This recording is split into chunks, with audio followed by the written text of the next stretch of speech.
Thank you for tuning in. You're listening to John's Voice. I started this channel with several people influencing me to start at least discussing the nature and existence of God.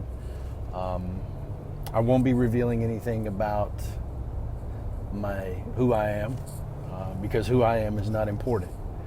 I will not take any revenue for the broadcast, anything that happens on YouTube. All of the money, any of the proceeds that happen to be generated through this broadcast will be donated to a local church. But the whole purpose of setting this up was that it seemed to be, with all the chaos that's going on in the world right now, especially amongst the COVID-19, the current breakout of riots over the Floyd situation there in Minneapolis. It seems that so many people keep looking for a truth. Now, I myself have been looking for truth for pretty much my whole life. And I found the truth in exactly the place that I was told that it would be. Now, with that being said, I think it's important to give some background so that there is an understanding of how this is, how it is the truth, how can you know this to be the truth. So I'll give you some background on myself just so that you're clear. I was not born as a Christian. I was not born into any faith. My parents were non-believers. My dad proclaimed atheism for a very long time. Up until the point that he died. My mom claims to be a believer, but not a practicing believer. And so anyway, the vast majority of my life was spent outside the church. I did attend a Protestant church when I was younger, and it led to nothing but confusion.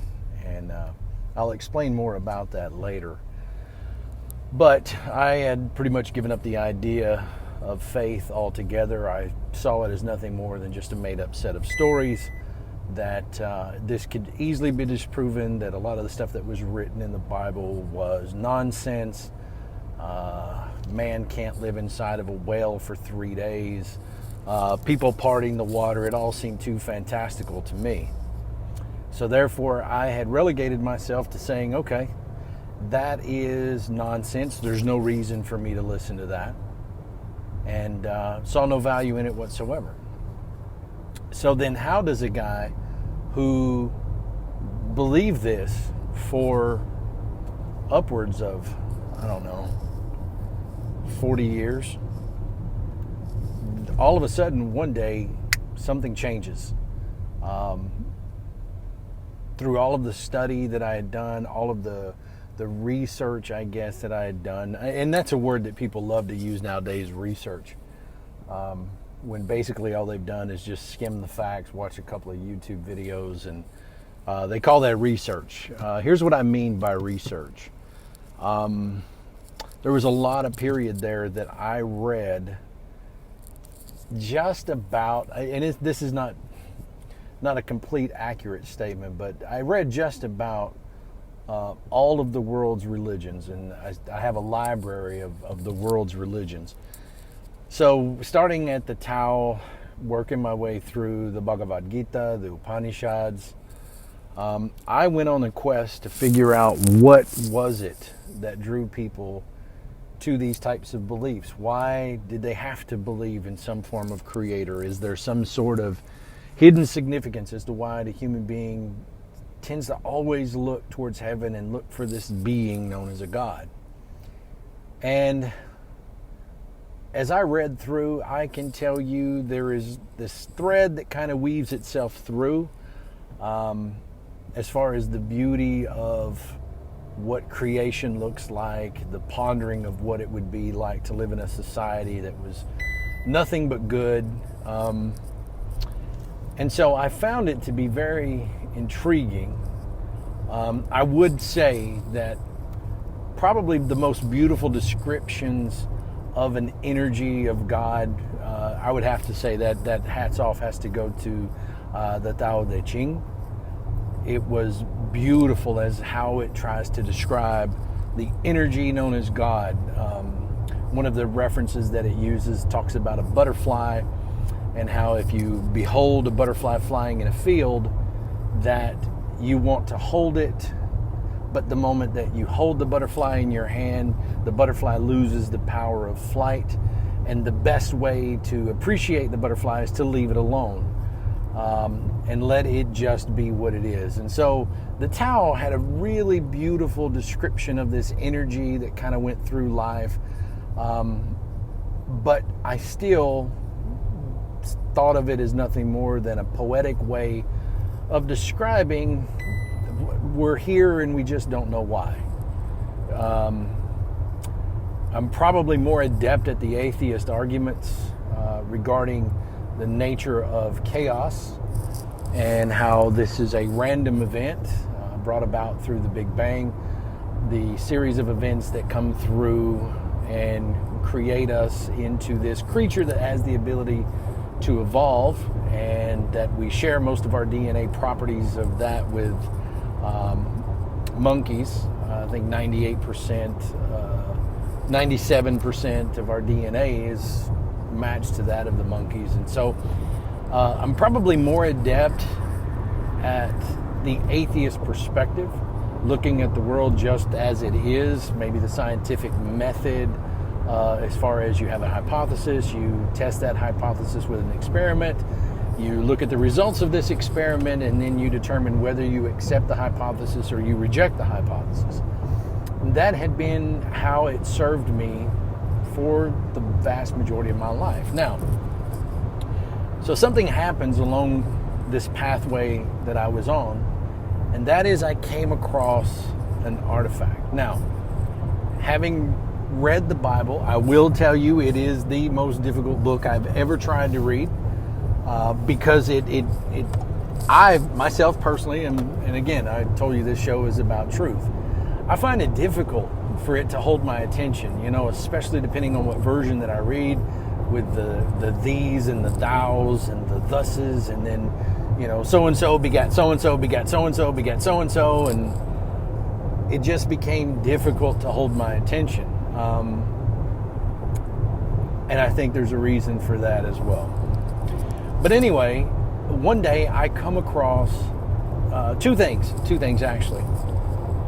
So the first thing I'd never heard of in my life. Never had I heard of this word. And all of a sudden one day I'm reading about this thing known as the Sudarium.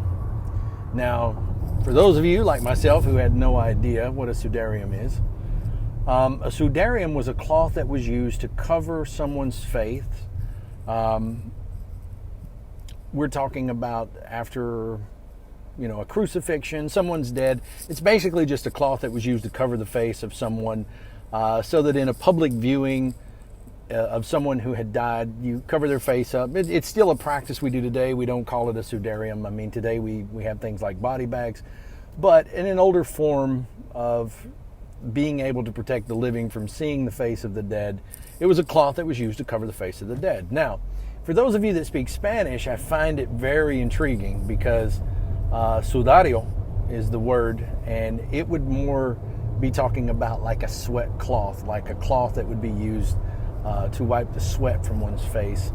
But anyway, I found out that there was a Sudarium in Oviedo, and they've known about this Sudarium for some time. Now, unlike the Shroud of Turin, it doesn't have the same qualities that the Shroud does. It's nothing more than a cloth that basically is covered in blood, believed to be the face cloth that had covered this man named Jesus.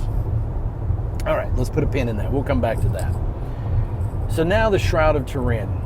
I was a kid when I'd first heard of this shroud, and I was absolutely convinced that this was a medieval forgery, because keep in mind, in the 80s, I was not a believer of any kind.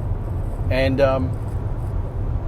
I thought it had already been put to bed, that the Shroud of Turin was this forgery of some kind, fake, fraud from the 14th century, and that had already been put to bed.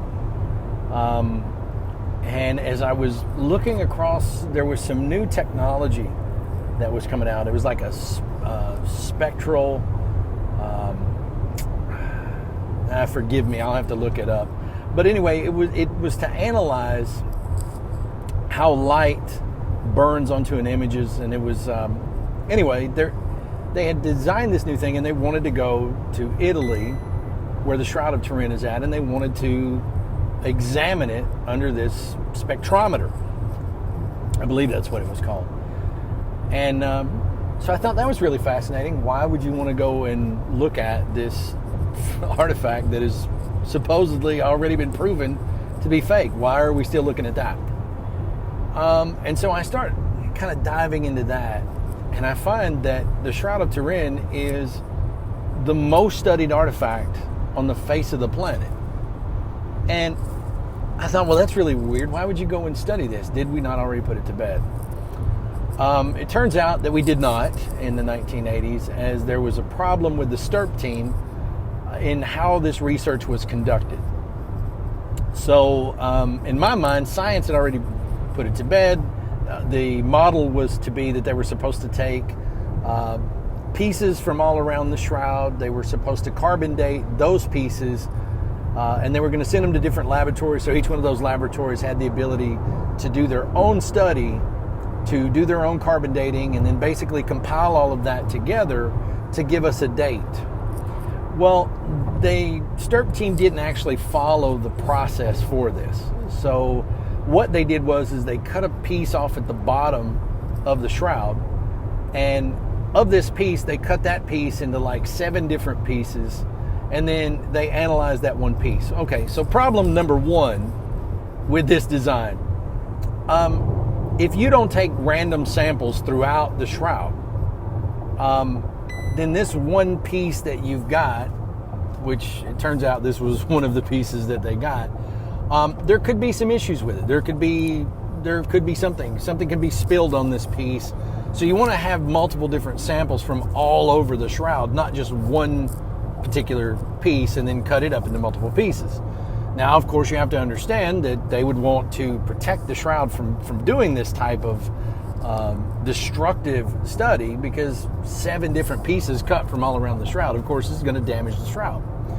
But in either event, so they cut out this one piece, they take these pieces, they cut it up into 7 pieces, they conduct their study, and they come up with a carbon date around the 14th century. Now, what is very significant about the date that they come up with in the 14th century is that there's not a very large historical footprint around the shroud, unlike the Sudarium. And again, I'll get into the Sudarium here in a minute. But the shroud is truthfully shrouded in mystery as to where did it pop up at? How did we all of a sudden hear about this? It seemed like it had gone undetected under written history for at least up until around the 12th century. So how is it that this thing went so long? Well, there's a reason even for that. So anyway, they took this sample from the bottom of the shroud, and it turns out that in Turin, Italy, in where the shroud had been housed at, there had been a fire back in the 14th century, and it had damaged the shroud. They had kept it in some sort of a container that contained silver, and during the fire, it heated up this framework that it was in, and hot molten silver dripped onto the shroud, and it damaged the shroud. They put the fire out. They were able to get the shroud out before it was destroyed, and then the nuns who worked there, and again, that should show you how much of a Catholic I am, nuns working there. I'm not sure exactly if you would say nuns work there, but I digress. The nuns repair the shroud, and one of the things that they do is they take cotton fibers, they dye it to match the color of the shroud, they weave it back in to fix the damaged shroud.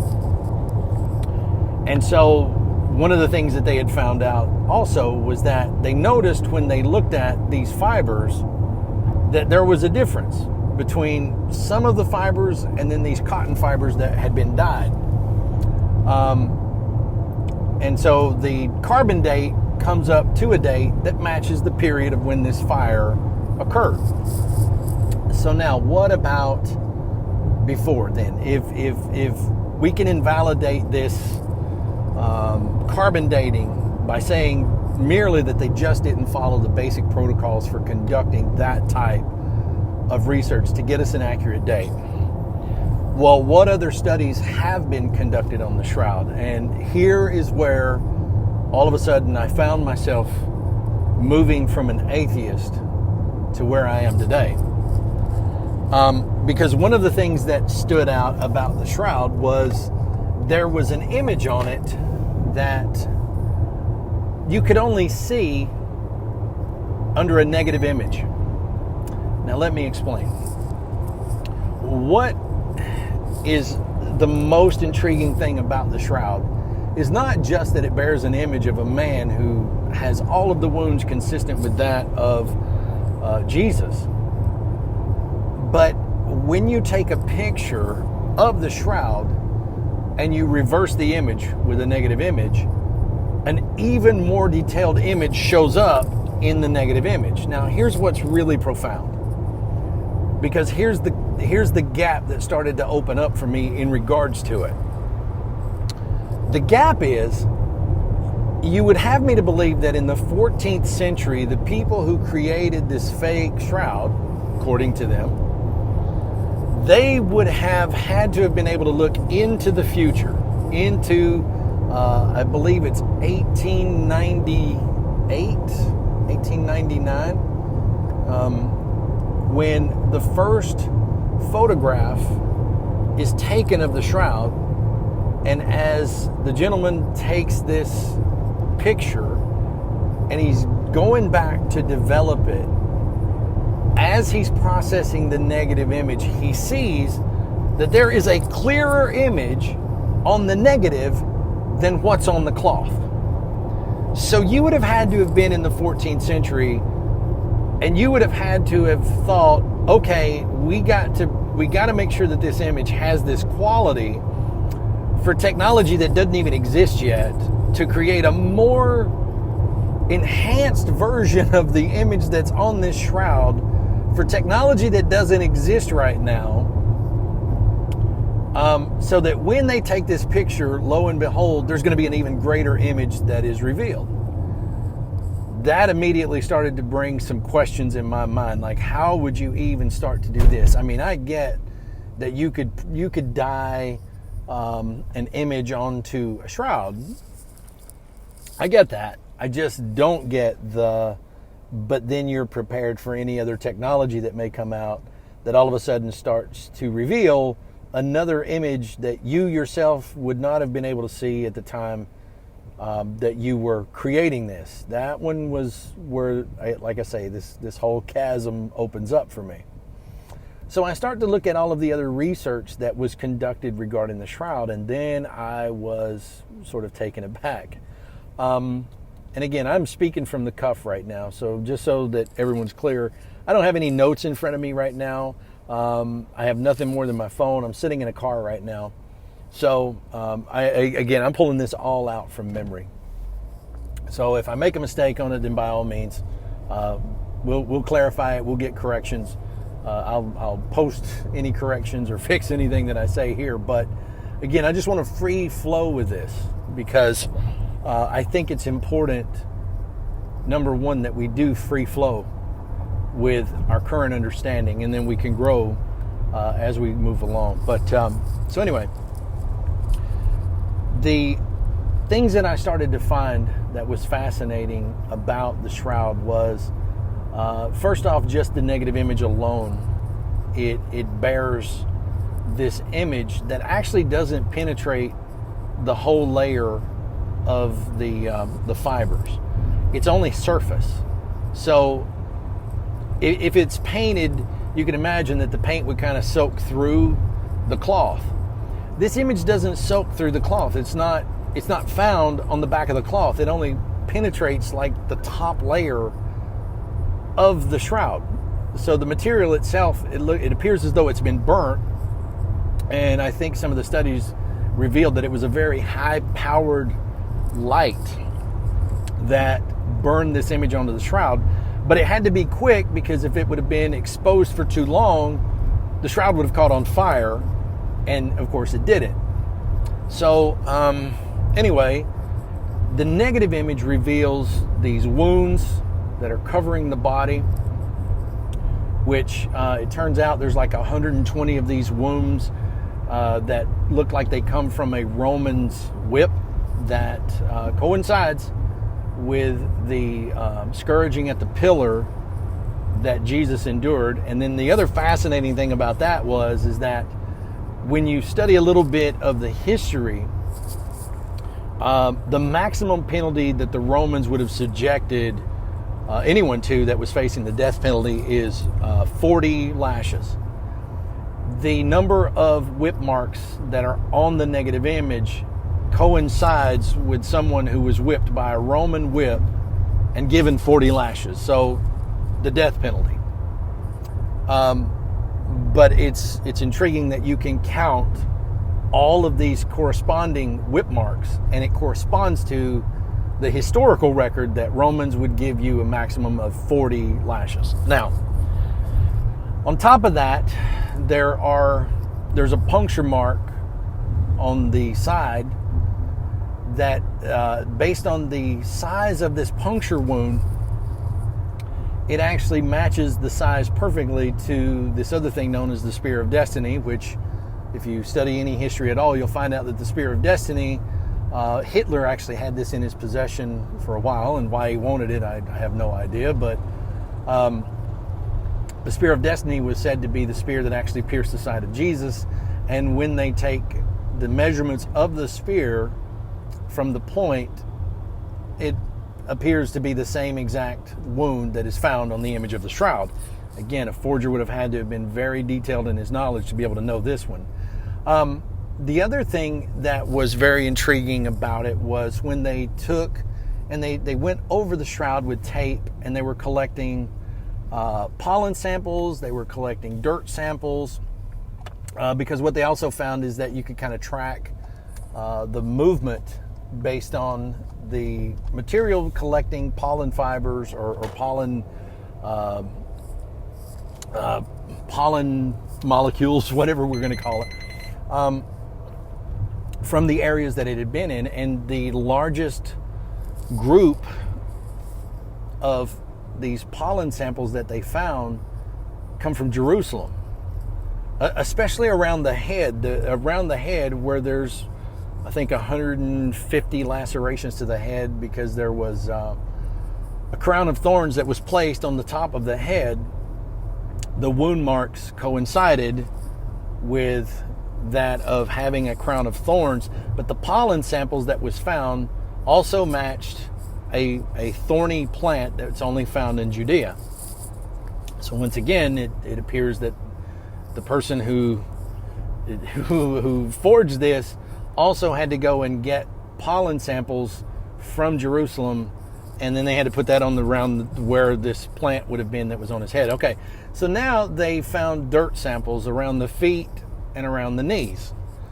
And from the feet, on the image in the shroud, they found dirt samples that matched the same dirt that could be found outside the Damascus Gate in Jerusalem. Again, you would have, as a forger, you would have had to have known that you're going to have to go to the Damascus Gate to grab this dirt and make sure that you put those samples around the feet. The other thing is that the image also bears witness to, it's been contested for a long time, I think, in Christianity in regards to where the nails were placed at. However, the shroud shows a place that's actually on the wrist, not in the center of the palm, that would support the body in a crucified manner. And the shroud shows exactly where the Romans would have placed those nails. And so when you you kind of take all of the conglomerate of the information that is there. And what I found the most intriguing is that, so then they bring in the Sudarium, and they did DNA samples from the Sudarium, the blood that's on the Sudarium, the blood that's on the shroud, and they found that it is safe for us to assume that the person who had the shroud on their face is the same person with whom the image in the Shroud of Turin is one and the same. So then that's kind of intriguing, because they can take the Sudarium and place it over the image that's in the shroud, and it lines up to include those blood stains. Some of the blood stains, and the reason I say some and not all is that the image can bear a better image, the X-ray image of it, better than the Sudarium, as it was just covered in blood. But some of the points on the Sudarium matches the image that was on the shroud. Now, the reason I think that's significant is because we can track the history of the Sudarium back to the 3rd century. So the Sudarium does have a history that we can track. And the fact that this Sudarium can match up to a shroud that's supposedly created in the 14th century also creates the next problem that you see, is that how would you know to do this? And then there was also the blood that was found was also an AB positive blood, and I won't even get into the details about AB positive blood on this particular episode. But what I will tell you is this. So what I found to be the most fascinating about it, after looking at all of the evidence of this Sudarium, of this shroud, it immediately made me start to think, if this image was burnt the way they say, the image was burnt by very intense light, that it was almost like greater than a laser.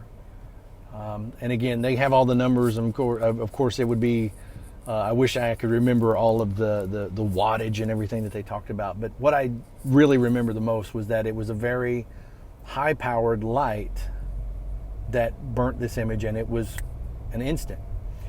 Now, what I found fascinating about that is that the very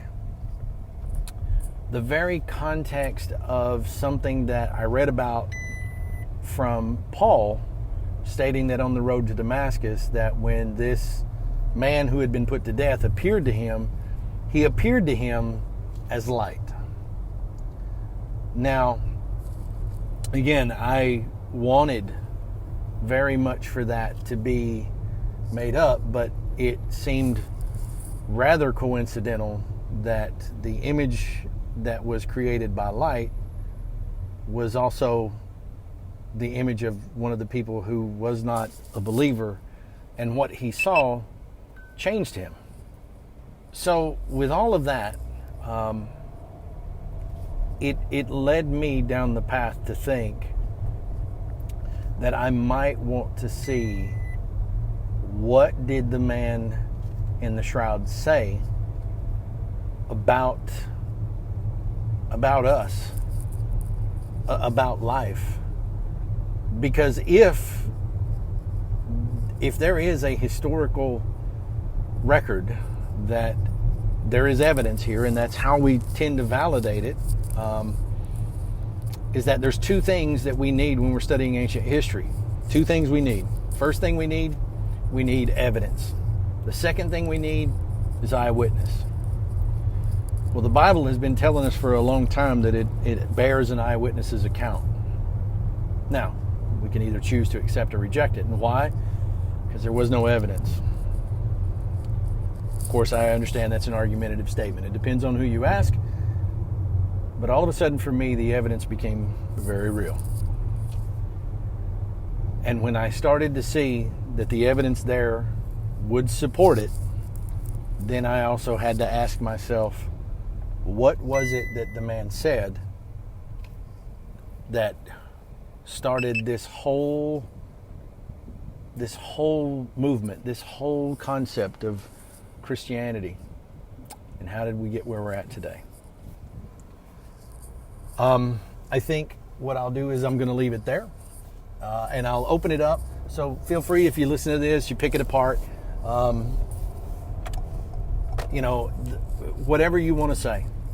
Because again, I am not seeking any money from this. I'm not seeking any sort of notoriety. I just wanted to have a place to where that we could open up a discussion, and just as John said, to be a voice that was crying out in the wilderness to make way for the coming of the Lord.